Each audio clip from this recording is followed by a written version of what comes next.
feel bad when guys are going into this process, A, without parents, and B, without, figures in their lives that care about them. If you remember the 30 for 30 on Marcus Dupree, that shit is sad. Just go back and look at that. It's sad. And it shows what happens to a lot of athletes they're taking advantage of out here. And then you can even look at the SMU situation, where there was just so much corruption, the kids suffered. So, I mean, hell, I'm just waiting for that 30 for 30 on Florida and Urban Meyer. But anyway. Anything you want to add to that, man? No, I think you pretty much touched on it all. You pretty much gave us the oral history. I mean, yeah. I even read it in a really spicy voice. Like, I really got into it. I got into my radio announcer bag. Yeah, man. So real quick, I just wanted to shout out the Arizona Cardinals for having 21 veterans come over, play esports, play video games with the Arizona Cardinals. So shout out to them. And I know you had some good news you wanted to share too. Or did you want to just talk about it? Click on that link, bro. Oh, man. So quickly, because we'll decipher or not if this is actually good news. But the NFL donated $35 million in neuroscience research grants. They here's the thing. First thought, so they're commissioning PR. There you go. I mean, I wasn't gonna say it, but you said it. You beat me to the punch. So, there's a couple different groups that they're gonna give it to. And the money, the $35 million in grants, is to fund brain health and injury research. The grants are part of a $40 million commitment the NFL made in 2016 to fund medical research focused on enhancing player health and safety. And there was a $6 million, I'm just going to say $6 million. I don't feel like saying the whole number. But it was like $6 million to prevalence of brain health versus neurodegeneration in professional football retirees, led by researchers at the University of Pittsburgh and University of Pittsburgh Medical Center, UPMC. $14,600,000, whatever, to prospective longitudinal. Is that it? Longitude? I don't know how to say that, but whatever. LONGITUNDINAL, whatever. And translational study for former National Football League players led by William P. Meehan, MD at Boston Children's Hospital and Harvard Medical School. All right, bro. You don't have to read the news release. We get it. The NFL don't give no, but I'm shit saying ton of money. Because it's like it's $9 million here, $14 million there, $3 million there. But that black doctor from the movie Concussion, first he got ran out of San Francisco by the corrupt police there because they were destroying medical reports and they threatened his life and he disappeared. But him working with the NFL and him being pushed off to the side, it's like, yeah, they were obligated to give this money. Do you feel like it's a good thing, or do you feel like it's kind of just, yeah, it's what you're supposed to do? How you feel about that? I feel like it's both. I feel like it ultimately just depends on what researchers' hands it falls into and what they do with it. But what if it's like researchers that are linked in with the NFL? That's what I'm saying. I don't know. It's not like you never know if it's on the up and up. And a lot of these grants, unless we go find out and know exactly what they're going to do with it, you never know. Science and money go together. I'll just say that. I think it's just an exclusive skill. Exactly. You need money to fund research and exactly. science. And it's not like it's hard to hold researchers accountable when other researchers hold other researchers accountable. Or that makes sense. Or if the NFL, it's like we'll never. Let's say you have an investor. You don't know if research is right or true until it's tested again, right? So it's like your results are your results. But it is what it is. It's only a precedent until something else comes and resets that precedent, right? So for a long time, the NFL did a lot of brain research, and a lot of it was fluff and skewed and bad research. But they were the only ones that were doing it. So, like, yeah, they were helping and finding discoveries and stuff like that, but they also were being misleading. It's kind of and like not telling the whole picture and the whole truth. It's not like the government doing researches on, like, let's say flu shots and stuff.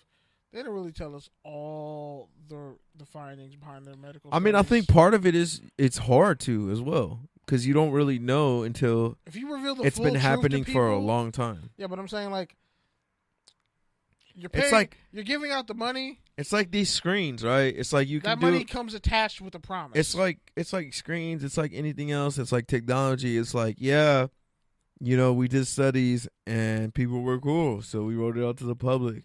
But, like, we don't really know what it's going to do over a span of 20 years because we haven't had this for 20, 40 years to study it. But, so it's like, yeah, you're right. Like, it could be really skewed, but, I mean, that's just kind of the nature of it.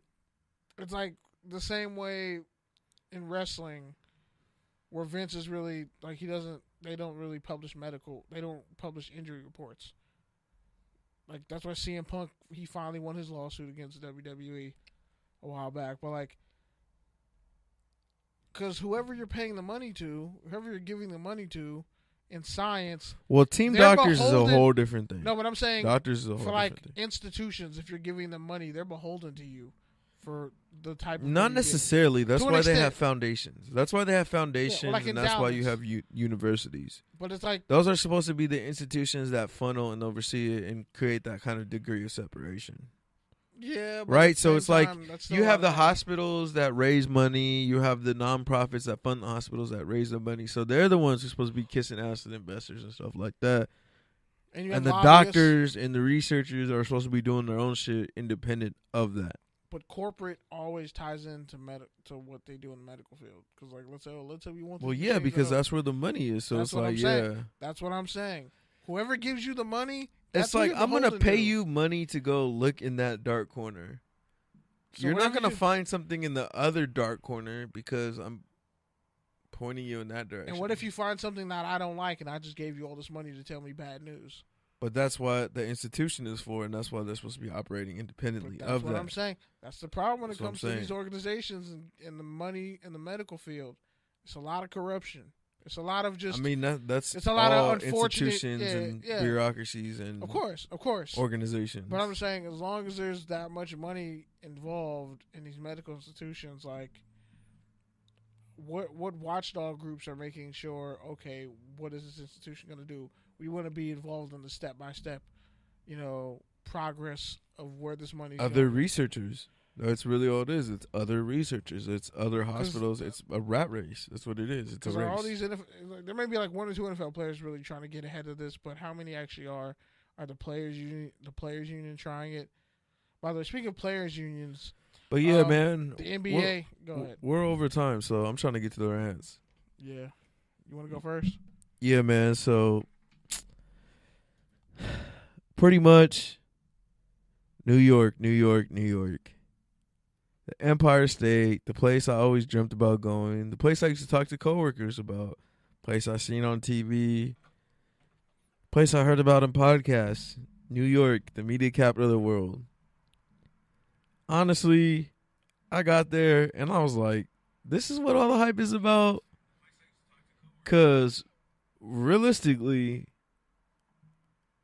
if I really wanted a city that was all clustered and on top of each other, on top of itself, I would just go to the Bay. Like, the Bay is just a much better speed to me, personally. Or even the Pacific Northwest. And it's like, yeah, man, New York is cool, but it just wasn't for me. And granted, I only stayed mainly in Manhattan, which is like the main part of the city. So I didn't get all the different flavors of the different places in New York. So I can't shit on New York in its entirety.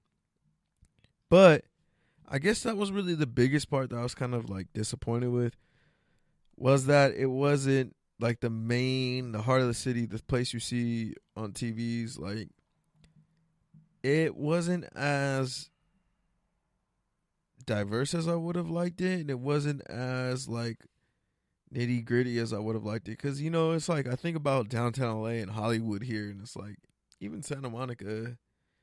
It's like, yeah, man, you have the rich of the rich, but you also have like the people that are just trying to maintain, and like I didn't really get a good sense of that there. So I just felt like, man, maybe the city ain't for me. At least Manhattan. But I don't know. I got to get to the other bureaus. I got to get to Harlem. I got to get to Queens. I got to go there with more time to do more shit. I need to like do some hip hop shit there. Especially, I did see a dance party going on in Washington in Washington Park, which is actually pretty cool. Like that was one of the highlights. Some bomb ass Mediterranean food. That was one of the highlights. Shout out to, I think it was a Quick Stop, little food truck there. That was honestly amazing. One of the best meals I've ever had. Outside of that, man, just really excited to be here on the show once again, as always, every single week. It's like when I'm not here on Thursdays, it's like I really miss it, and it's good that Kenny's really developed how to run a solo show, and I'm really proud of him. Like for real, at one point it was like, it's like Keith was talking about this when he talks about the good news, and it's like, oh, there's a point where it's like, oh, I knew everyone was serious, and it's like, ever since Kenny did that solo show, it's like, I've never questioned like him getting here or getting it done, but like just to actually do a solo show is like a whole nother evolution. So it's always good to see that. But yeah, that was about it. Fuck New York. Just kidding. Shout out to the X Squad FTC baby. I can't help you. I'm just burning all your connections. It's not even that, bro. Like I like New Yorkers. Like they're cool. Like they're cool ass people. Like especially one on one. But it's just like thousands you didn't go of to them. Enough places to say that. Thousands of them, man. It's like I feel like you didn't go to enough places to say that. And it's like I don't know. I guess I just had too high of expectations. I was just kind of let down. Yeah. And it's like my Uber driver told me that about LA. Like a lot of people tell me about that. Tell me that about LA. Yeah, LA's trash in hella parts. Santa Monica's but I was just kind of disappointed how not close things were, and I was just kind of disappointed with the subway. I was expecting it to be like the BART. Well, apparently it's like the most. And my friend, our friend Andrew was shitting all over the BART. He was like, "Man, the BART's not that cool." I was like, "Yeah, it only goes underwater. It's only a bullet train that goes underwater." And that old school bullet train. Yeah, like, oh, like, okay. There's been times where I'm like, oh, fuck, are we going to drown? I would look at my mom like, yo, we really underwater. We out here. He's like, the BART is hard, man. I've seen fights on BARTs. I've seen parties on BART. I've seen people with full-on luggage on there. Man, New York people don't care. New York people are, like, literally shoulder to shoulder on that subway. It's crazy. You hit a point, and it's like, I can't do it just because I would end up punching somebody. Nah, bro, you have to. It's like you don't have a choice. Like it's literally shoulder to shoulder of people. That's why I'm like that. People standing up, like that metro situation. Is like nah. I'm low-key spoiled with like LA Metro because I could just go to one part of the car, the train car. Except for it takes so damn long. Outside of that, you're just used to it now, bro. But I miss BART low-key. Other than the racist ass BART police. But are Metro Police any better? A little bit. But they're still scumbag. Like they're only Metro PD is like only good at Metro, but they're shit cops everywhere else probably. If I'm being honest. But anyway. Have they ever let you slide without a ticket? Have they ever let me slide without a ticket? Yeah. I got a ticket one time, but I literally had dropped my pass and went back and got it, and like never had to fight it. So that's what's up.